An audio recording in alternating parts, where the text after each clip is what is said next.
जय हिंद साथियों। यूनिट 1 है जो प्रीलिम्स परीक्षा की भारत का इतिहास, उसका जो टॉपिक नंबर 2 है प्राचीन एवं मध्यकालीन भारत के इतिहास की प्रमुख विशेषताएं, घटनाएं एवं उसकी उनकी प्रशासनिक, सामाजिक और आर्थिक व्यवस्था जो थी उससे संबंधित प्रश्नों को हम लगाने वाले हैं। तो ये हमारा जो टॉपिक है इसको आप ध्यान से देख लीजिए। इस टॉपिक के 100 प्रश्न हम लगाने वाले हैं। कोशिश करेंगे कि 45 मिनट से कम में हमारे 100 प्रश्न हो जाए हल, क्योंकि आपको एमसीक्यू बेस्ड हम इन प्रश्नों को दे नहीं रहे हैं, वन लाइनर में दे रहे हैं सीधे, और सीधे हम उनका आंसर आपको दिखा देते हैं और उससे संबंधित जो भी चीज़ें समझने लायक रहती हैं उनको हम समझ लेते हैं। समय बहुत कम है। अच्छी बात यह है कि अब भी समय है, और अभी भी अगर आप अभी से भी तैयारी करना शुरू करते हो तो दिन रात मेहनत करनी पड़ेगी आपको। ये कर दीजिए, 16 फरवरी बहुत नज़दीक है, ज़्यादा समय नहीं है। कब 16 फरवरी आ जाएगा कुछ कहा नहीं जा सकता है, कैसे समय निकलता है आप अपने दिन का अंदाज़ा लगा लीजिए कि कैसे निकल जाता है और पता भी नहीं चलता है। सिलेक्शन लेना है तो एक बार में ही लो, इसी बार अच्छे से पढ़ो और अच्छे से तैयारी करके जाओ और एक बार में ही सिलेक्शन लो। यूनिट से संबंधित जितने भी वीडियो हैं, यूनिट 1 के हों, 2 के हों, 3, 4, 5, 6, 7, 8, 9, 10, 10 यूनिट के वीडियो यहाँ पे डले हुए हैं। करंट अफेयर्स के वीडियो अभी आएंगे तो उनको देखना है ना। तो जितने भी और वीडियो डले हुए हैं उनको आप देख लीजिए। मध्य प्रदेश पूरा कंप्लीट मध्य प्रदेश के वीडियो डले हुए हैं, लगभग 77 वीडियो हैं। परीक्षा धाम की बुक को हमने कंप्लीट कराया है, तो वहां से उनको जाकर आप वीडियो देख सकते हो। यहाँ हम वस्तुनिष्ठ प्रश्नों को लगा रहे हैं। एमपीपीएससी का जो लेवल रहता है उसी लेवल के प्रश्न यहाँ पर बनाए गए हैं, और ये जो टेस्ट है सिविल सर्विस क्लब जो कि भोपाल की एक संस्था है वहां से लिया गया है। तो इसका भी ध्यान रखना है आपको कि देखो वीडियो आपके लिए कंटेंट कहाँ से इकट्ठा किया जाता है, इतनी मेहनत की जाती है ना। और फुल लेंथ टेस्ट भी लगाए जा रहे हैं, तो फुल लेंथ टेस्ट का वीडियो जो है कम से कम 1 घंटा का रहता है, तो वो भी आपको देखते रहना है। एफएलटी टेस्ट जो हो रहे हैं तो वो 1 घंटे का वीडियो रहता है, तो इसके साथ ही उसके भी वीडियो आते हैं, और वो भी लगभग 4 टेस्ट हो चुके हैं, है ना। अभी बहुत सारे एफएलटी टेस्ट होंगे तो उनको भी देखते रहना है। यहाँ से आपके जो वस्तुनिष्ठ प्रश्न हैं बहुत अच्छे से तैयार हो जाएंगे। हमारा टारगेट जो है 10,000 प्रश्न का है इस बार, कि हमें परीक्षा से पहले पहले 10,000 वस्तुनिष्ठ प्रश्नों को तैयार करके जाना है। आपको हम थोड़ी सी जानकारी दे दें कि करंट अफेयर्स के वीडियो जो है जल्द ही आपको देखने को मिलेंगे, है ना। तो सबसे पहले स्पीडी करंट अफेयर्स कराया जाएगा, उसके बाद जो है परीक्षा से पहले तथ्यवान और एग्जाम पीडिया भी कराई जाएगी, तो उसके लिए भी आपको तैयार रहना है। एक बुक है यूनिट 10 के लिए बहुत शानदार, सिलेक्शन तक, है ना, जो पब्लिकेशन है सिलेक्शन तक, उन्होंने बुक निकाली है, तो उसको भी आप खरीद सकते हो अगर खरीदना चाहो तो। बाकी निर्माण बेस्ट है ना, तो निर्माण का तो कोई सब्स्टिट्यूट है ही नहीं, ये समझो। कंटेंट ज़्यादा रहता है लेकिन चीज़ें वहां से बाहर नहीं जाती हैं। तो सिलेक्शन तक वालों का कहना है कि उनकी बुक से 9 क्वेश्चन आए थे, जबकि यूनिट 10 की जो निर्माण आईएएस की बुक है उससे 10 के 10 प्रश्न जो है देखने को मिले हैं। तो आप जो भी आपको ठीक लगे आप खरीद सकते हो। बाकी हमारे यूट्यूब पर तो बहुत सारे वीडियो डले भी हुए हैं, और दोबारा से भी अभी यूनिट 10 कराई जाएगी तो उसको देख सकते हो। यूनिट 9 के कंप्लीट वीडियो डले हुए हैं, परीक्षा धाम बुक के हैं, बहुत शानदार वीडियो हैं, आप उनको देख लेंगे तो उसके अलावा यूनिट 9 के लिए कहीं से कुछ भी पढ़ने की जरूरत नहीं है। 1 से 2 बार उनका रिवीजन कर लेना। साथ ही यूनिट 7 भी कंप्लीट करा दी गई है, तो यूनिट 7 के भी सारे वीडियो डले हुए हैं। प्लेलिस्ट खोज लीजिए, नया एडिशन जो आया है उसकी प्लेलिस्ट बनी हुई है, तो उन पर जाकर आप वीडियो देख सकते हो। आज के टॉपिक को शुरू करते हैं, और आज का जो हमारा टॉपिक है प्राचीन एवं मध्यकालीन भारत के इतिहास की प्रमुख विशेषताएं, घटनाएं एवं उनकी प्रशासनिक, सामाजिक एवं तथा आर्थिक व्यवस्थाएं जो है ना उनके बारे में संबंधित 100 प्रश्न हम लगाने वाले हैं। तो यूनिट 1 में कुल 6 टॉपिक हैं, और इस प्रकार से हम यूनिट 1 के 600 प्रश्नों को हल करने वाले हैं। यूनिट 1 जैसे ही हमारी कंप्लीट होगी उसके बाद हम यूनिट 2 को शुरू कर देंगे। एफएलटी टेस्ट लगाना बहुत जरूरी होता है। जो दूसरे वीडियो आ रहे हैं ना एफएलटी टेस्ट के, उनको जरूर लगाना। आप एमपीपीएससी प्रीलिम्स परीक्षा की जो टेस्ट सीरीज चल रही है उसके प्रश्न आप जरूर लगाइए, उन प्रश्नों को देखिए, उन वीडियो को देखिए, बहुत हेल्प मिलने वाली है वहां से आपको। तो एक बार वीडियो को लाइक कर दीजिए और अपने दोस्तों में शेयर कर लीजिए। ये बहुत ज़रूरी काम होता है कि जो आपको पढ़ा रहा है यूट्यूब पर और निःशुल्क आपको वीडियो मिल रहे हैं, तो आप उनका मोटिवेशन बढ़ाए रखें ताकि आपके लिए अच्छे से अच्छा कंटेंट मिल सके, है ना।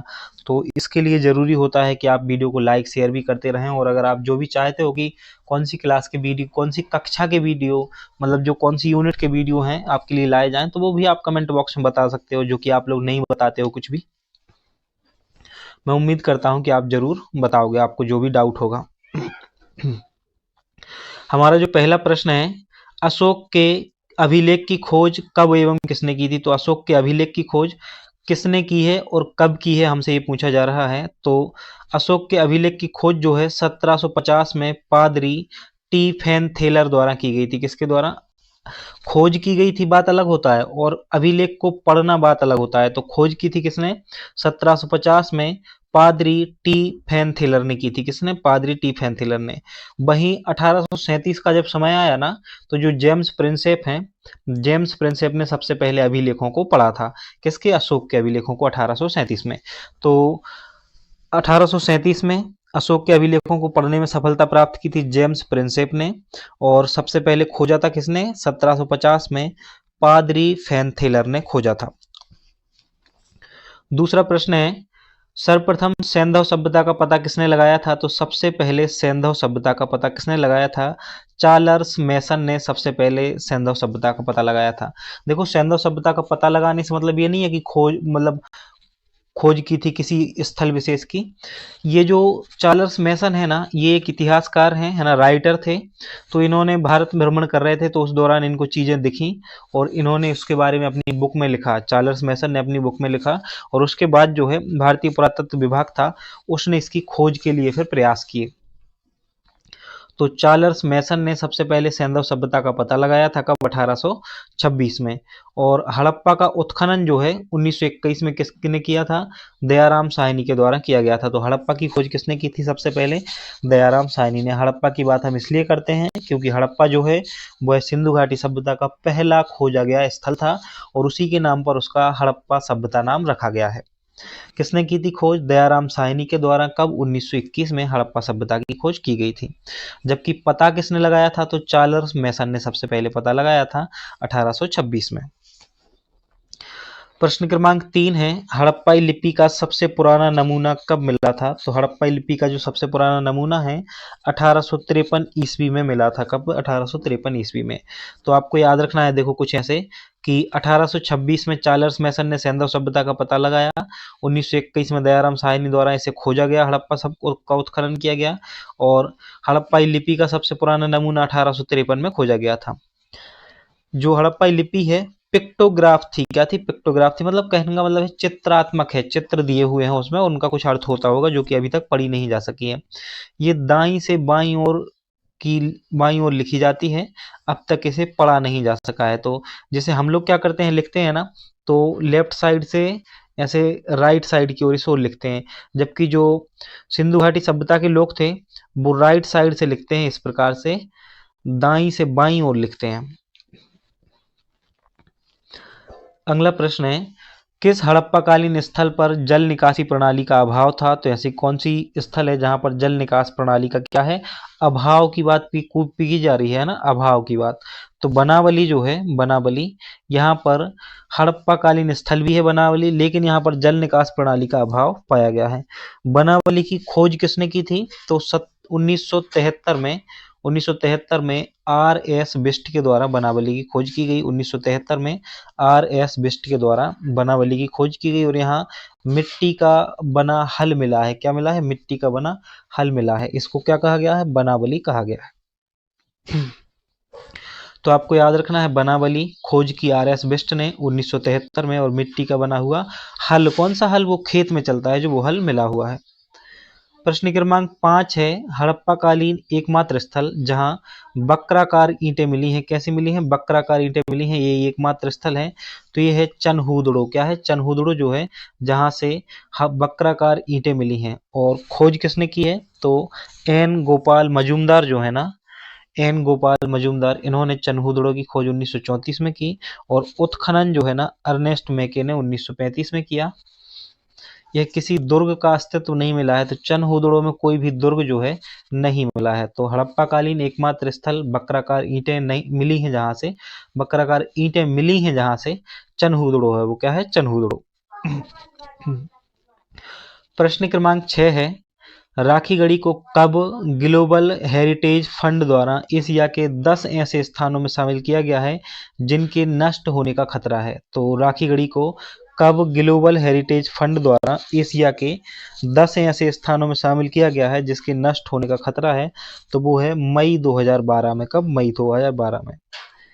अगला प्रश्न है, ऋग्वैदिक काल के दौरान नर्तकियों द्वारा धारण की जाने वाली विशिष्ट परिधान को क्या कहा जाता था? तो ऋग्वैदिक काल के दौरान जो नर्तकी होती थी ना, उनके द्वारा जो विशिष्ट परिधान को क्या कहा जाता था? तो पेशक कहा गया है उसे। क्या कहा गया है? पेशक। और इसकी जानकारी कहाँ से मिली है? ऋग्वेद से मिली है। प्रश्न क्रमांक 8 है, ऋग्वैदिक काल में कन्या को दिए जाने वाले उपहार हेतु किस शब्द का वर्णन मिलता है? तो ऋग्वैदिक काल में जो कन्या को उपहार दिया जाता था उसको कहा जाता था बहतु। क्या कहा जाता था?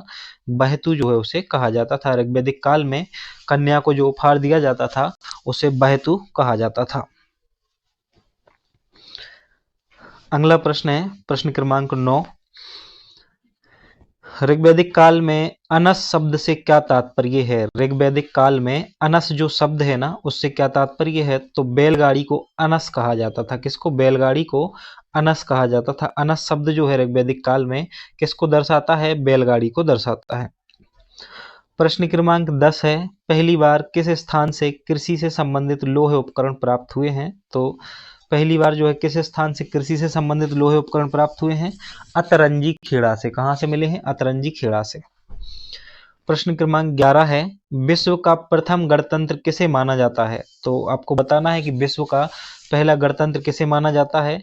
तो वैशाली का लिच्छवी गणराज्य जो है उसको विश्व का पहला गणतंत्र माना गया है।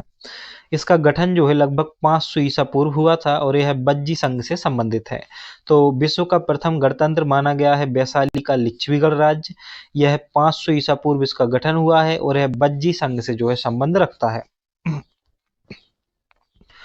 प्रश्न क्रमांक 12 है, महाजनपद काल के दौरान महापरिनिर्वाण सुत में कितने महानगरों की सूची मिली है? तो महाजनपद काल के दौरान जो महापरिनिर्वाण सुत है इसमें कितने महानगरों की सूची मिली है?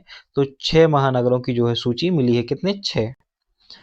कौन कौन से हैं 6 महानगर? चंपा, राजगृह, श्रावस्ती, काशी, कौशाम्बी और साकेत। चंपा, राजगृह, श्रावस्ती, काशी, कौशाम्बी और साकेत। प्रश्न क्रमांक 13 है, महात्मा बुद्ध को अलार कलाम से किस दर्शन की दीक्षा प्राप्त हुई है? तो महात्मा बुद्ध जो हैं उनको अलार कलाम जो उनके गुरु हुए, प्रथम गुरु, उनसे सांख्य दर्शन की जो है दीक्षा प्राप्त हुई है। तो किस दर्शन की? सांख्य दर्शन की दीक्षा प्राप्त की है महात्मा बुद्ध ने। किससे? अलार कलाम से। प्रश्न क्रमांक 14 है, लिच्छवियों पर विजय प्राप्त करने हेतु अजात शत्रु की सहायता किसने की? तो लिच्छवियों पर विजय प्राप्त करने हेतु अजात शत्रु की सहायता जो है बसस्कार ने की थी। किसने? बसस्कार ने जो है लिच्छवियों पर विजय प्राप्त करने हेतु अजात शत्रु की सहायता की थी। तो लिच्छवी जो है ना उनको उन पर विजय प्राप्त करने के लिए अजात शत्रु ने युद्ध लड़ा था और इस समय बसस्कार ने जो है इनकी सहायता की थी। बसस्कार जो है ना अजात शत्रु के कूटनीतिक मित्र थे। क्या थे? कूटनीतिक मित्र थे। अजात शत्रु हर्यक वंशी था और जिसे कुणिक उपनाम भी दिया गया है। तो अजात शत्रु का संबंध किससे रहा है? हर्यक वंश से रहा है। और अजात शत्रु जो है बुद्ध का समकालीन है, यह भी आपको याद रखना है। किसका पुत्र है अजात शत्रु? तो बिंबिसार का पुत्र है। तो यह भी याद होना चाहिए कि बिंबिसार का पुत्र हुआ अजात शत्रु और अजात शत्रु ने ही बिंबिसार की हत्या की थी, यह भी याद रखना है। अजात शत्रु बुद्ध का समकालीन है। बिंबिसार भी बुद्ध के समकालीन थे। जब बुद्ध थे ना उस समय पहले बिंबिसार से उनकी मुलाकात हुई थी और फिर उसके बाद जो है अजात शत्रु की भी बुद्ध से मुलाकात हुई है। कितने महान लोग रहे होंगे ये लोग जिनको बुद्ध के दर्शन करने का सौभाग्य प्राप्त हुआ।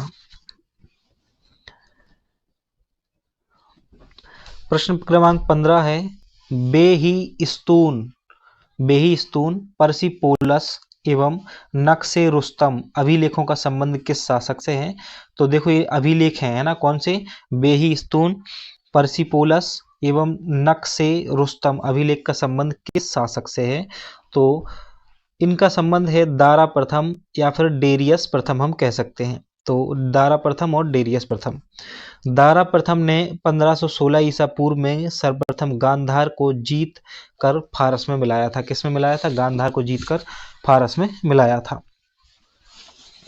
दारा प्रथम ने सबसे पहले गांधार को जीतकर फारस में मिलाया था।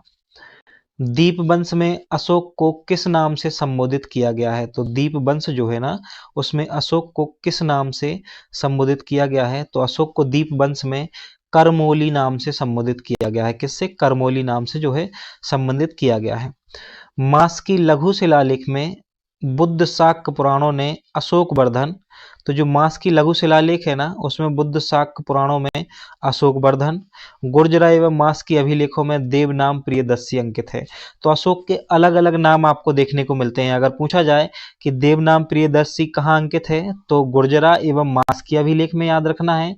और अगर पूछा जाए अशोक वर्धन, तो बुद्ध शाक्य पुराणों में, कहाँ पर? बुद्ध शाक्य पुराणों में आपको देखने को मिलेगा।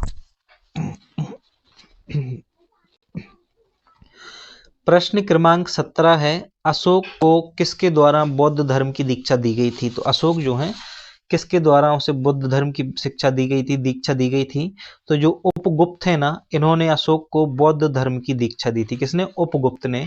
जबकि अशोक को भतीजे निग्रोध से प्रभावित किया, है ना। देखो, जो उपगुप्त है ना, इन्होंने अशोक को जो है भतीजे निग्रोध से प्रभावित किया, है ना। और अशोक जो है, इनको बौद्ध धर्म की दीक्षा उपगुप्त ने दी थी। बंगाल पर चंद्रगुप्त मौर्य की विजय के संबंध में किस अभिलेख से मिलती है? तो बंगाल पर चंद्रगुप्त मौर्य की विजय के संबंध में कौन सी अभिलेख से जानकारी मिलती है? तो वो अभिलेख है महास्थान अभिलेख। कौन सा है? महास्थान अभिलेख। दक्षिण बहरत विजय की जानकारी तमिल ग्रंथ अहनानूर एवं मुरनानूर से मिलती है। तो अगर पूछा जाए कि चंद्रगुप्त मौर्य की दक्षिण बहरत विजय, तो आपको याद रखना है अहनानूर और मुरनानूर अभिलेख। जबकि अगर बंगाल पर चंद्रगुप्त मौर्य की विजय के बारे में पूछा जाए, तो फिर आपको याद रखना है महास्थान अभिलेख। कौन सा? महास्थान अभिलेख। बहुत ही महत्वपूर्ण प्रश्न है ये। क्वेश्चन नंबर 19 जो है, अत्यंत महत्वपूर्ण प्रश्न है। अर्थशास्त्र में कुल कितने तीर्थ उत्तराधिकारियों की जानकारी मिलती है? तो अर्थशास्त्र जो है, उसमें कुल कितने तीर्थों की जानकारी मिलती है? उत्तराधिकारियों की 18 तीर्थों की जानकारी मिलती है। कितने? 18 तीर्थों की जानकारी मिलती है। कुल 26 अध्यक्षों का भी उल्लेख मिलता है। 18 तीर्थ, यानी कि उच्चाधिकारी जो होते थे 18 होते थे, और अध्यक्ष जो है वो 26 हुआ करते थे। अर्थशास्त्र में ओवरसियर से क्या तात्पर्य है? अर्थशास्त्र में जो शब्द है ओवरसियर से क्या तात्पर्य है? तो ये गुप्तचरों की संस्था हुआ करती थी। ओवरसियर क्या है? गुप्तचरों की संस्था हुआ करती थी ओवरसियर। गुप्तचरों को गूढ़ पुरुष तथा इनके प्रमुख अधिकारी को सर्प महामात्र कहा गया है। तो गुप्तचरों को क्या कहा गया है अर्थशास्त्र में? गूढ़ पुरुष कहा गया है। और इनके प्रमुख अधिकारी को सर्प महामात्र कहा जाता था। तो यह चीज भी आपको याद रखनी है। आपको पहले तो ये याद रखना है कि जो ओवरसियर है, ओवरसियर, ये गुप्तचरों की एक संस्था हुआ करती थी। अर्थशास्त्र में ऐसी जानकारी दी गई है कि ओवरसियर गुप्तचरों की एक संस्था हुआ करती थी, और जो गुप्तचर होते थे उनको गूढ़ पुरुष कहा जाता था। क्या? गूढ़ पुरुष। और जो इनका अधिकारी होता था उसे सर्प महामात्य कहा जाता था। प्रश्न क्रमांक 21 है, मेगास्थनीज द्वारा मार्ग निर्माण का विशेष अधिकारी की चर्चा किस नाम से की गई है? तो मेगास्थनीज द्वारा मार्ग निर्माण का जो विशेष अधिकारी है, उसकी चर्चा किस नाम से की गई, ये पूछा जा रहा है। तो एग्रोनोमोई। क्या? एग्रोनोमोई आपको याद रखना है। यूनानी राजदूत मेगास्थनीज ने इंडिका नामक पुस्तक लिखी है। कौन सा लिखी है? इंडिका नामक ग्रंथ जो है किसने लिखा है? मेगास्थनीज ने लिखा है। प्रश्न क्रमांक 22 है, सातवाहन काल में ग्रामीण क्षेत्र का प्रशासक क्या कहलाता था? तो ये बताना है कि जो सातवाहन काल में ग्रामीण क्षेत्र का प्रशासक हुआ करता था, उसे क्या कहा जाता था? तो गौलमिक कहा जाता था। क्या कहा जाता था उसे? गौलमिक जो है कहा जाता था। सातवाहन काल में ग्रामीण क्षेत्र का प्रशासक क्या कहलाता था? गौलमिक कहलाता था। गौलमिक जो है, यह 9 रथ, 9 हाथी, 25 घोड़े, 45 पैदल सैनिक टुकड़ी का प्रधान होता था। गौलमिक कौन होता था? गौलमिक। और इसे ग्रामीण क्षेत्र का प्रशासक कहा जाता था, गौलमिक को। क्वेश्चन नंबर 23 है, कण्व वंश के अंतिम शासक कौन थे? तो कण्व वंश के जो अंतिम शासक हैं, सुशर्मन हुए हैं। कौन है? सुशर्मन जो है कण्व वंश का अंतिम शासक था। 30 ईसा पूर्व में सातवाहन शासक सिमुक द्वारा इसकी हत्या कर दी गई थी। तो कण्व वंश का जो अंतिम शासक था सुशर्मन, उसकी हत्या की किसने? सातवाहन वंश के शासक सिमुक के द्वारा कर दी गई थी। बाणभट्ट ने हर्षचरित्र में पुष्यमित्र को क्या कहकर संबोधित किया है? तो बाणभट्ट की जो रचना है हर्षचरित्र, पहले तो आपको ये याद होना चाहिए कि हर्षचरित्र किसकी रचना है? बाणभट्ट की है। बाणभट्ट ने पुष्यमित्र को क्या कहकर संबोधित किया है? अनार्य। क्या कहकर संबोधित किया है? तो पुष्यमित्र को अनार्य कहकर बाणभट्ट में ने जो है हर्षचरित्र में संबोधित किया है। पुष्यमित्र ने 185 ईसा पूर्व में शुंग वंश की स्थापना की थी। कब? 185 ईसा पूर्व में पुष्यमित्र ने जो है शुंग वंश की स्थापना की थी। पहलव लोगों का मूल निवास क्या था? तो पहलव लोगों का मूल निवास ईरान हुआ करता था। क्या? ईरान हुआ करता था। क्वेश्चन नंबर 23 है, कनिष्क ने पेशावर के अतिरिक्त किसे अपनी दूसरी राजधानी बनाई थी? तो एक तो पेशावर कनिष्क की राजधानी हुआ करती थी, दूसरी राजधानी हमें बताना है, पूछी गई है। तो कनिष्क ने पेशावर के अतिरिक्त मथुरा को भी अपनी राजधानी बनाया था। कनिष्क कुषाण वंश का महानतम शासक हुआ था। सुई विहार के अभिलेख का संबंध किस वंश से है? तो जो सुई विहार का अभिलेख है उसका संबंध कुषाण वंश से है और कुषाण वंश से ही संबंध रखता है कनिष्क। क्वेश्चन नंबर 28 है, स्कंदगुप्त द्वारा किस शैली के सिक्के जारी किए गए थे? तो स्कंदगुप्त द्वारा वृषभ शैली के जो है सिक्के जारी किए गए थे। चंद्रगुप्त द्वितीय ने मालवा क्षेत्र में व्याघ्र शैली के चांदी के सिक्के चलाए थे। तो जो चंद्रगुप्त द्वितीय है इन्होंने मालवा क्षेत्र में व्याघ्र, है ना, ये व्याघ्र शैली भी याद रखनी है। वहीं स्कंदगुप्त के बारे में पूछा जाए कि किस शैली के सिक्के, तो वृषभ शैली के सिक्के जो हैं स्कंदगुप्त ने चलाए थे। प्रश्न क्रमांक 29 है, बिलसण अभिलेख का संबंध किस गुप्ता शासक से है? तो बिलसण अभिलेख का संबंध जो है कुमारगुप्त प्रथम या महेंद्रादिब्य से है। करमदंडा अभिलेख एवं मंदसौर अभिलेख भी कुमारगुप्त से ही संबंधित है। तो बिलसण अभिलेख का संबंध किससे है? कुमारगुप्त से है। कमरदंडा अभिलेख का संबंध किससे है? कुमारगुप्त से है। और मंदसौर अभिलेख का संबंध किससे है? कुमारगुप्त से ही है। कालिदास के किस ग्रंथ में उज्जैन के महाकाल मंदिर में देवदासी रखने का उल्लेख मिलता है? तो कालिदास ने एक रचना लिखी है मेघदूतम। कौन सी? मेघदूत, मेघदूतम, है ना, इनकी रचना है जो, उसमें उल्लेख मिलता है कि मंदिर में, महाकाल मंदिर में देवदासी रखने के उल्लेख मिलता है। 31 है कि सिंचाई के लिए रहट का प्रथम उल्लेख कहाँ मिलता है? तो जो रहट है इसका प्रथम उल्लेख जो है कहाँ मिलता है? किसके लिए? सिंचाई के लिए। गाथा सप्तशती जो है ना, गाथा सप्तशती, इसमें प्रथम उल्लेख मिलता है सिंचाई के लिए रहट का। और गाथा सप्तशती के लेखक जो है ना सातवाहन शासक हाल थे। ये जो हाल हैं इनका वंश किससे? सातवाहन वंश से संबंध रखते हैं। इन्होंने लिखी है गाथा सप्तशती, और जो गाथा सप्तशती है उसी में ही रहट शब्द का पहली बार उल्लेख किया गया है। क्वेश्चन नंबर 32 है कि पुरी के प्रसिद्ध जगन्नाथ मंदिर का निर्माण किसने कराया था? पुरी के प्रसिद्ध जगन्नाथ मंदिर का निर्माण किसने कराया था? तो अनंत वर्मा चोड़गंग जो है ना, अनंत वर्मा चोड़गंग, इन्होंने पुरी के प्रसिद्ध जगन्नाथ मंदिर का निर्माण कराया था। अनंत वर्मा पूर्वी चोड़गंग जो है ना, ये पूर्वी गंग वंश के शासक हैं। प्रश्न क्रमांक 33 है, रानी दिद्दा का संबंध किस वंश से है? तो रानी दिद्दा जो हैं इनका संबंध उत्पल वंश से है। किससे है? उत्पल वंश से है। उत्पल वंश की स्थापना अवंती वर्मन द्वारा की गई थी। कश्मीर का एक वंश था, तो उत्पल वंश की स्थापना जो है अवंती वर्मन के द्वारा की गई। यह कश्मीर का एक वंश था। तो पूछा जाए कि उत्पल वंश की स्थापना किसने की, तो आप सही आंसर करेंगे अवंती वर्मन। और जब पूछा जाए कि रानी दिद्दा का संबंध किस वंश से है, तो उत्पल वंश आप आंसर करेंगे। प्रश्न क्रमांक 34 है, ग्वालियर प्रशस्ति में किसे मलेच्छों यानी कि अरबों का नाशक कहा गया है? तो मलेच्छों अरबों का नाशक कहा गया है ग्वालियर प्रशस्ति में किसे?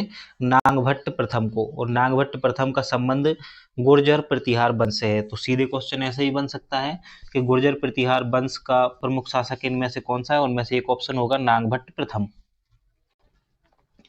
हेनसांग हर्ष को किस नाम से संबोधित किया है?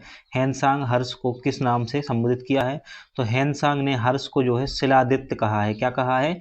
हर्ष को हेनसांग ने शिलादित्य कहा है। और जो हेनसांग था एक चीनी यात्री था, और कब आया था भारत? तो 629 ईसा में जो है ये भारत आया था। 629 ईसा में हेनसांग जो है भारत आया था। तृतीय संगम की अध्यक्षता किसने की थी? तृतीय संगम जो दक्षिण भारत में संगम आयोजित हुए हैं ना, उनकी बात की जा रही है। तृतीय संगम की अध्यक्षता की थी नक्कीरर ने। किसने? नक्कीरर ने जो है तृतीय संगम की अध्यक्षता की थी। और इस समय संरक्षक कौन थे? पांड्य शासक जो है संरक्षक थे, जो कि कहाँ थे? मदुरई में हुई थी। तो तृतीय संगम कहाँ हुई थी? मदुरई में हुई थी। प्रश्न क्रमांक 37 है कि पेन्नार एवं बेल्लारू नदियों के मध्य कौन सा दक्षिण राज्य स्थित था? तो पेन्नार एवं बेल्लारू नदियों के दक्षिण में आपको देखने को मिलता चोल राज्य। कौन सा? चोल राज्य।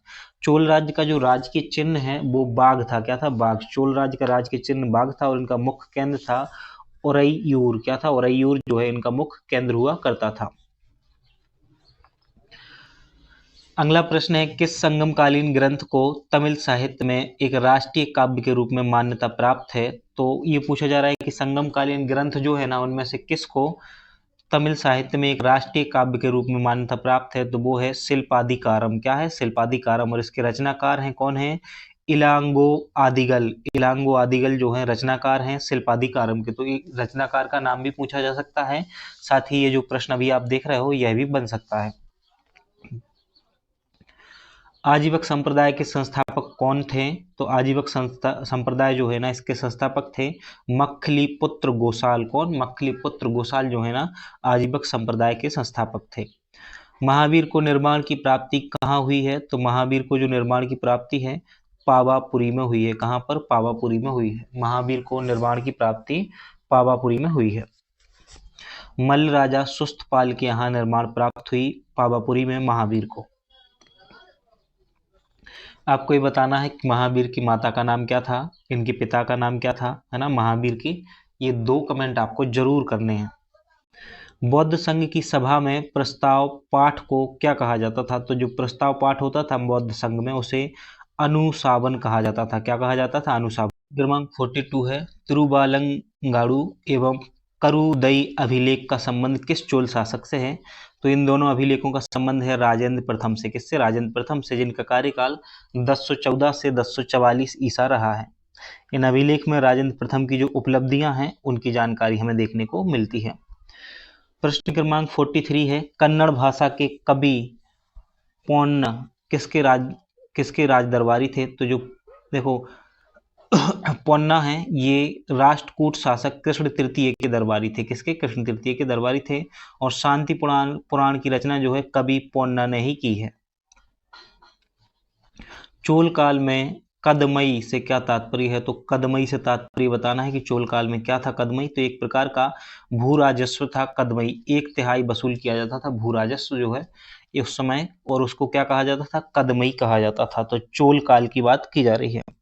किस पल्लव शासक ने वातापीकोंड की उपाधि धारण की है? तो नरसिंह वर्मन प्रथम ने वातापीकोंड की जो है उपाधि धारण की है। किसने? नरसिंह वर्मन प्रथम ने वातापीकोंड की उपाधि धारण की पुलकेशन द्वितीय पर विजय प्राप्ति के बाद। तो जब नरसिंह वर्मन प्रथम ने पुलकेशन द्वितीय को पराजित किया उसके बाद वातापीकोंड की उपाधि जो है इन्होंने धारण की थी। कदम्ब वंश के संस्थापक कौन है? तो कदम्ब वंश के संस्थापक हैं मयूर शर्मन। कौन है? कदम्ब वंश के संस्थापक मयूर शर्मन है। अगला प्रश्न है, गौड़ शासक शशांक की राजधानी क्या थी? तो गौड़ शासक शशांक की जो राजधानी है कर्ण सुवर्ण। कौन सी? कर्ण सुवर्ण जो है गौड़ शासक शशांक की राजधानी हुआ करती थी। जो शासक शशांक है ये शैव मतावलंबित है और इसने बोधि वृक्ष को कटवा दिया था। गुप्त शासकों का राजकीय चिन्ह क्या था? तो जो गुप्त शासक है इनका राजकीय चिन्ह हुआ करता था गरुड़। क्या? गरुड़ जो है इनका राजकीय चिन्ह हुआ करता था। अगला प्रश्न है कि किस गुप्त शासक को शक्रादित्य भी कहा जाता है? तो किस गुप्त शासक को शक्रादित्य कहा जाता है? स्कंद गुप्त को कहा जाता है। और जो हमारे एफएलटी टेस्ट हैं उसमें भी हम इस प्रश्न को लगा चुके हैं, तो आप महत्वपूर्ण रूप से इसको समझ सकते हो कि इसकी इंपॉर्टेंस क्या है।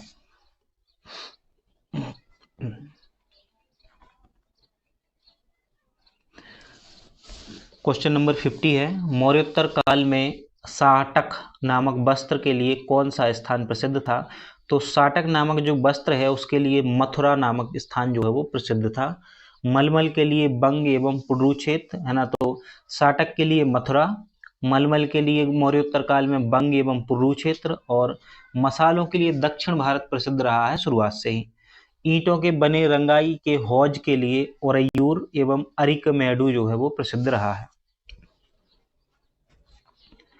भारत पर आक्रमण करने वाले प्रथम तुर्क शासन कौन था? तो तुर्क शासक कौन था जिसने भारत पर आक्रमण किया? तो भारत पर आक्रमण करने वाला पहला तुर्क शासक जो है सुबक्तगीन था। कौन? सुबक्तगीन जो है पहला तुर्क शासक था जिसने भारत पर आक्रमण किया। यह यामिनी वंश से था। किस वंश से संबंध रखता है? यामिनी वंश से जो है संबंध रखता है।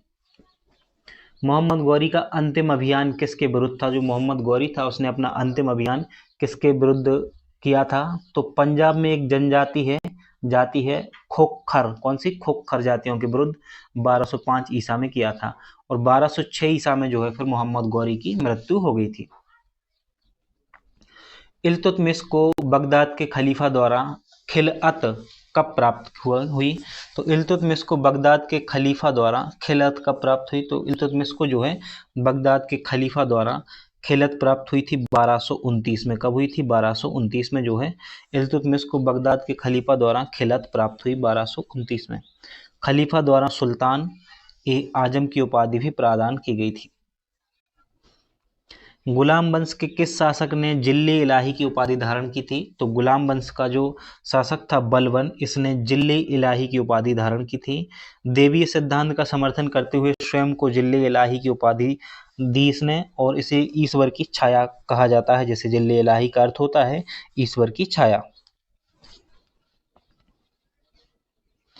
दीवाने मुस्त खराज विभाग का संबंध किस विभाग से है? तो राजस्व विभाग जो हुआ करता था, है ना, इसी को मध्यकालीन भारत में जो राजस्व विभाग हुआ करता था इसको कहा जाता था राजस्व विभाग को दीवाने मुस्त खराज। क्या कहा जाता था? दीवाने मुस्त खराज। तो जो दीवाने मुस्त खराज है इसकी स्थापना की थी अलाउद्दीन खिलजी ने। किसने की थी? अलाउद्दीन खिलजी ने।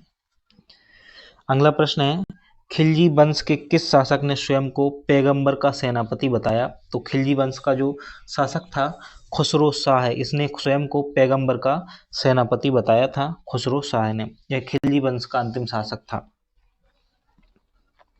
हक ए सर्व नामक सिंचाई कर किसने शुरू किया? हक ए सर्व नामक सिंचाई कर जो है किसने शुरू किया था? तो फिरोज शाह तुगलक ने जो है हक ए सर्व नामक जो सिंचाई कर है उसको शुरू किया।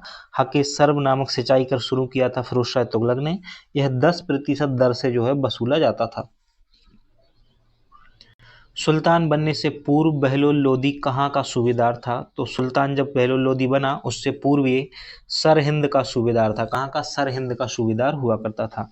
यह 1651 से 1451 से 1489 ईस्वी तक शासक रहा है। कौन? बहलोल लोदी। कश्मीर का सुल्तान जैन उल आबादीन किस वंश का शासक था? तो कश्मीर का सुल्तान था जैन उल आबादीन। यह शाहमीर वंश का शासक था। जैन उल आबादीन किस वंश का? शाहमीर वंश का शासक था, और इसे कश्मीर का अकबर भी कहा जाता है। क्या कहा जाता है? कश्मीर का अकबर भी कहा जाता है। सिकंदर लोदी का मूल नाम क्या था? तो सिकंदर लोदी का जो मूल नाम है निजाम खान था। क्या था? सिकंदर लोदी का मूल नाम निजाम खान था। तो सिकंदर लोदी का नाम पूछा जाए तो सिकंदर निजाम खान याद रखना है। यही एक अफगानी मुसलमान था। कौन था? अफगानी मुसलमान था निजाम खान।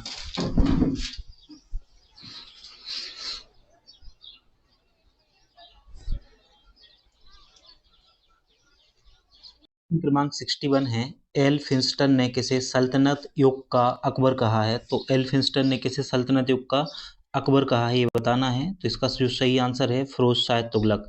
तो फिरोज शाह तुगलक जो है इसको एल्फिंस्टन ने क्या कहा है? सल्तनत काल का युग अकबर कहा है, और हेनरी एलियट ने भी इसे सल्तनत काल का जो है अकबर कहा है।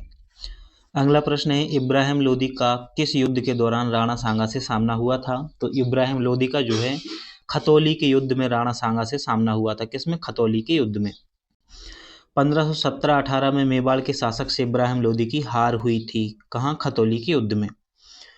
सांस्कृतिक उन्नति के कारण किसे भारत का सिराज कहा जाता है? तो सांस्कृतिक उन्नति के कारण भारत का सिराज किसे कहा जाता है? जौनपुर को कहा जाता है। किसको? जौनपुर को जो है भारत का सिराज कहा जाता है सांस्कृतिक उन्नति के कारण, और इसकी स्थापना जो है सूबेदार मलिक हुसैन सखर ने की थी। किसने की थी? सूबेदार मलिक हुसैन सखर ने जो है जौनपुर की स्थापना की थी। किस सल्तनतकालीन शासक ने गुलरुखी उपनाम से कविताएं लिखी हैं? तो गुलरुखी उपनाम से किसने कविताएं लिखी हैं? सिकंदर लोदी ने गुलरुखी उपनाम से कविताएं लिखी हैं, और फारसी भाषा का एक ज्ञाता था जो सिकंदर लोदी है, यह फारसी भाषा का ज्ञाता था। प्रश्न क्रमांक 65 है, सल्तनत काल में डाक विभाग का मुखिया कौन होता था? तो सल्तनत काल में डाक विभाग का मुखिया होता था बरीद मुमालिक। जो बरीद मुमालिक है, ये डाक विभाग का मुखिया हुआ करता था। और गयासुद्दीन तुगलक के काल में सर्वश्रेष्ठ दाल व्यवस्था रही है। तो पूछा जाए कि डाक विभाग का मुखिया कौन होता था सल्तनत काल में? तो बरीद मुमालिक। किस सल्तनतकालीन शासक ने रैयत आला की उपाधि धारण की थी? तो पूछा जा रहा है कि वह कौन सा शासक है जिसने रैयत आला की उपाधि धारण की है? तो खिज्र खां ने, है ना। सैयद वंश का संस्थापक था खिज्र खां, और इसने रैयत आला की उपाधि धारण की। स्वयं को तैमूर लंग का मातहत मानता था ये। सार्वजनिक वितरण प्रणाली का जनक सल्तनत काल में कौन था? तो सार्वजनिक वितरण प्रणाली का जनक सल्तनत काल में अलाउद्दीन खिलजी हुआ करता था। और गाजी की उपाधि धारण करने वाला प्रथम सुल्तान कौन था? तो गयासुद्दीन तुगलक जो है, इसने गाजी की उपाधि धारण की थी। वह प्रथम सुल्तान था जिसने गाजी की उपाधि धारण की थी। गुजरात का वास्तविक संस्थापक पूछा जा रहा है, तो अहमद शाह जो है गुजरात का वास्तविक संस्थापक है, और यह 1411 में शासक बना था। इसने अहमदाबाद की स्थापना की थी। गौड़ सेना में सोना मस्जिद, गौड़ में सोना मस्जिद, कदम रसूल मस्जिद का निर्माण किसने कराया? तो ये दोनों मस्जिद जो है ना, सोना मस्जिद और कदम रसूल मस्जिद, इसका निर्माण कराया था नुसरत शाह ने। और नुसरत शाह जो है ये बंगाल का शासक था। कहाँ का? बंगाल का शासक था। किस बहमनी शासक के काल में पहली बार बारूद का प्रयोग हुआ? तो बहमनी शासक की बात की जा रही है ना, तो मोहम्मद शाह प्रथम जो है यह एक बहमनी शासक था, और इसके समय में पहली बार बारूद का प्रयोग किया गया था।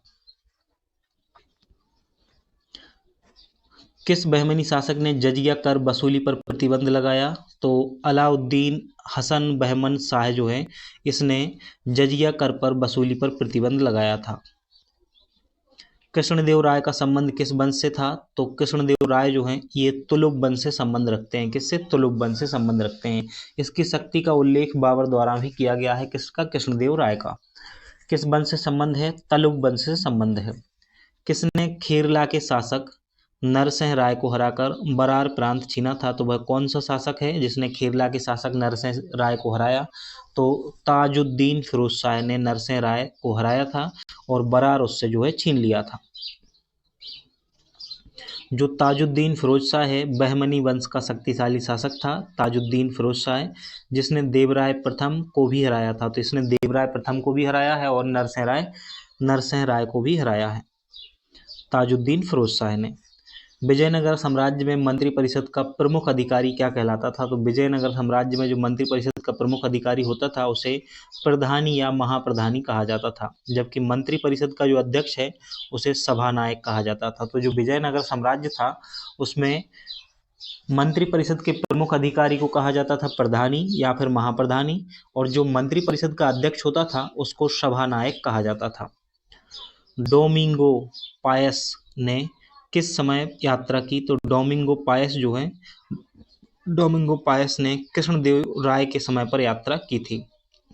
यह पुर्तगाली यात्री था डोमिंगो पायस। एक अन्य यात्री बारबोसा भी आया था कृष्णदेव राय के समय पर ही। गज बेटकर की उपाधि किसने धारण की थी? तो गज बेटकर जो है ये उपाधि देवराय द्वितीय ने ली थी। किसने? देवराय द्वितीय ने। संगम वंश का शासक था देवराय द्वितीय। इसने इम्मादी देवराय की भी उपाधि धारण की और गज बेटकर की भी उपाधि धारण की थी। महमूद गवा को किसके शासनकाल में फांसी दी गई थी? तो महमूद गवा जो है इसको शमसुद्दीन मोहम्मद तृतीय के शासनकाल में फांसी दी गई थी। महमूद गवा को शमसुद्दीन मोहम्मद तृतीय के शासनकाल में फांसी दी गई थी।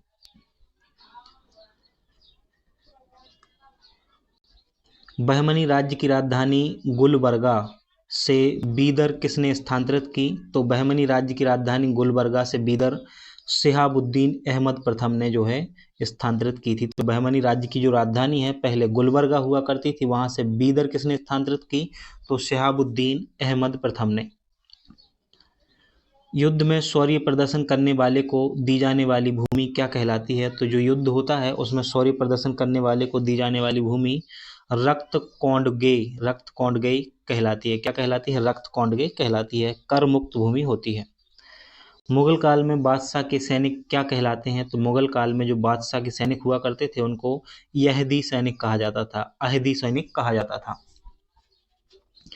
किस मुगल शासक ने राम सीता प्रकार के सिक्के चलाए हैं? तो अकबर ने जो है राम सीता प्रकार के सिक्के चलाए थे।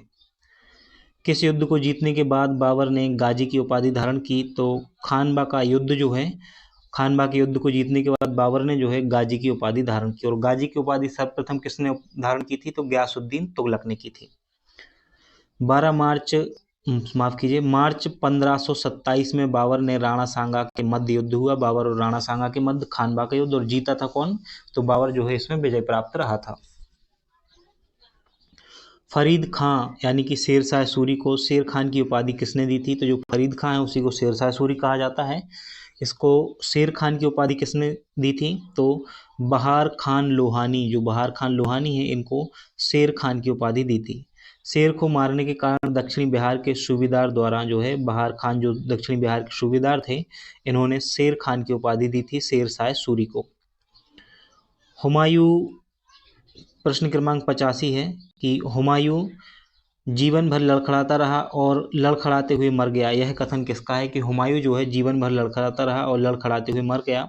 तो इतिहासकार लैन पूल जो है इन्होंने कहा है कि हुमायूं जो है जीवन भर लड़खड़ाता रहा और लड़खड़ाकर ही मर गया। प्रश्न क्रमांक 86 है, अकबर ने किस जैन आचार्य को युग प्रधान की उपाधि दी थी? तो जिन चंद्र सूरी जो हैं इनको युग प्रधान की उपाधि दी थी अकबर ने। इसके अलावा 200 बीघा भूमि का भी दान किया था।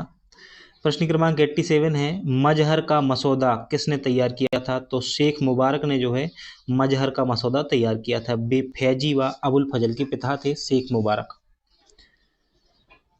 शाहजहां के बचपन का नाम क्या था? तो ऐसा प्रश्न बन जाता है। शाहजहां के बचपन का नाम था खुर्रम। क्या था? शाहजहां के बचपन का नाम खुर्रम था। शाहजहां का कार्यकाल 1627 से 1658 रहा है। औरंगजेब ने किसे साम्राज्य की प्रथम महिला का ओहदा दिया था? तो जहां आरा को जो है साम्राज्य की प्रथम महिला का ओहदा दिया गया था। औरंगजेब ने अपनी बड़ी बहन जहां आरा को साहिबात उज जमानी की उपाधि धारण की दी थी। हिंदू मनसबदारों की सर्वाधिक संख्या किस मुगल शासक के दौरान थी? तो औरंगजेब के दौरान जो है हिंदू मनसबदारों की संख्या सर्वाधिक देखने को मिलेगी। इनके समय लगभग 33 हिंदू मनसबदार थे। कितने थे? 33 हिंदू मनसबदार थे। जहांगीर ने सी अस्पा व दी अस्पा का नियम कब लागू किया था? तो जहांगीर ने सी अस्पा व दी अस्पा का नियम लागू किया, जो किससे संबंधित था? सवारों एवं घुड़सवारों की संख्या से जो है संबंधित था। 1615 में। कब? 1615 में जो है सी अप्पा और दी अस्पा का नियम लागू किया था। शेरशाह के मकबरे को ताजमहल से भी सुंदर किसने कहा? तो कनिंघम ने शेरशाह के मकबरे को ताजमहल से भी सुंदर बताया है। ये जो शेरशाह का मकबरा है सासाराम बिहार में स्थित है। कहाँ पर? सासाराम बिहार में स्थित है। अयोध्या की बाबरी मस्जिद का निर्माण किसने कराया था? तो अयोध्या में जो बाबरी मस्जिद है उसका निर्माण मीर बांकी ने कराया था। किसने? मीर बांकी ने अयोध्या की बाबरी मस्जिद का निर्माण कराया था। अगला प्रश्न है, शाह बेखबर। शाह बेखबर के नाम से कौन सा मुगल शासक जाना जाता है? तो बहादुर शाह जो है इसको शाह बेखबर कहा जाता है। ईरान का नेपोलियन किसे कहा जाता है? तो ईरान का नेपोलियन जो है नादिर शाह को कहा जाता है। फारस का शासक जो था नादिर शाह, इसको ईरान का नेपोलियन कहा जाता है। शिवाजी ने 1674 में अपना राज्याभिषेक किस किले में कराया था? तो रायगढ़ के किले में जो है शिवाजी का राज्याभिषेक किया गया था, और काशी के पंडित गंगा भट्ट द्वारा इनका राज्याभिषेक किया गया था। संगोल की संधि किस पेशवा के समय संपन्न हुई? संगोल की जो संधि है किस पेशवा के समय संपन्न हुई थी? तो बालाजी बाजीराव के समय संपन्न हुई थी संगोल की संधि। यह संधि 1750 में हुई, जिसमें पेशवा मराठा साम्राज्य के वास्तविक शक्ति बन गए थे। तो पेशवा जो हैं मराठा साम्राज्य की वास्तविक शक्ति बन गए थे। संगोल की संधि बाजीराव बालाजी बाजीराव के समय पर हुई थी। पेशवा बालाजी बाजीराव के समक्ष पानीपत के तृतीय युद्ध का आंखों देखा वर्णन किसने किया है? तो पेशवा बालाजी बाजीराव के समक्ष पानीपत के तृतीय युद्ध का आंखों देखा वर्णन किसने किया है? तो काशीराज पंडित ने जो है इसका वर्णन आपको मिलेगा। यह युद्ध 1761 में, तो पानीपत का तृतीय युद्ध 1761 में किसके बीच? मराठा एवं अहमद शाह अब्दाली के बीच हुआ था। मराठा साम्राज्य में किसी व्यक्ति को उसकी सेवा के बदले प्रदत्त भूमि अनुदान को क्या कहा जाता था? तो उसको बतन कहा जाता था। क्या कहा जाता था? बतन कहा जाता था। जो मराठा साम्राज्य था उसमें जो किसी व्यक्ति को उसकी सेवा के बदले जो भूमि मिलती थी उसको क्या कहा जाता था? बतन कहा जाता था। आज का लास्ट प्रश्न है, मराठा प्रशासन में विदेशी मामलों की देखरेख हेतु किसे नियुक्त किया जाता है? तो मराठा प्रशासन में विदेशी मामलों की देखरेख हेतु सुमंत्या दबीर को जो है नियुक्त किया जाता है। किसको? सुमंत्या दबीर को नियुक्त किया जाता है। तो ये तो थे हमारे टॉपिक नंबर 2 से जो है दूसरा टॉपिक है उससे संबंधित 100 प्रश्नों को हमने देखा है। एक बार फिर से हम आपको टॉपिक दिखा देते हैं। तो आज के वीडियो इस क्लास में जो है ना हमने क्या जाना? प्राचीन एवं मध्यकालीन भारत के इतिहास की प्रमुख विशेषताओं के बारे में प्रश्न देखे हैं। घटनाएं एवं उनकी प्रशासनिक, सामाजिक और आर्थिक व्यवस्था से संबंधित प्रश्नों को देखा है। जो हमारे सिलेबस का टॉपिक है बिल्कुल उसी के अकॉर्डिंग हमने 100 प्रश्न जो है लगाए हुए हैं। ये टेस्ट जो है सिविल सर्विस क्लब जो कि बहुत ही शानदार संस्था है भोपाल की, उससे संबंधित है। तो आपको ध्यान रखना है चीज़ों का, है ना, और रिवीजन करते रहना है बीच बीच में। तो थ्योरी भी पढ़ते रहिए और प्रैक्टिस सेट भी लगाते रहिए, आपके लिए अच्छा रहेगा। एक बार वीडियो को लाइक कर दीजिए और अपने दोस्तों में शेयर कर दीजिएगा।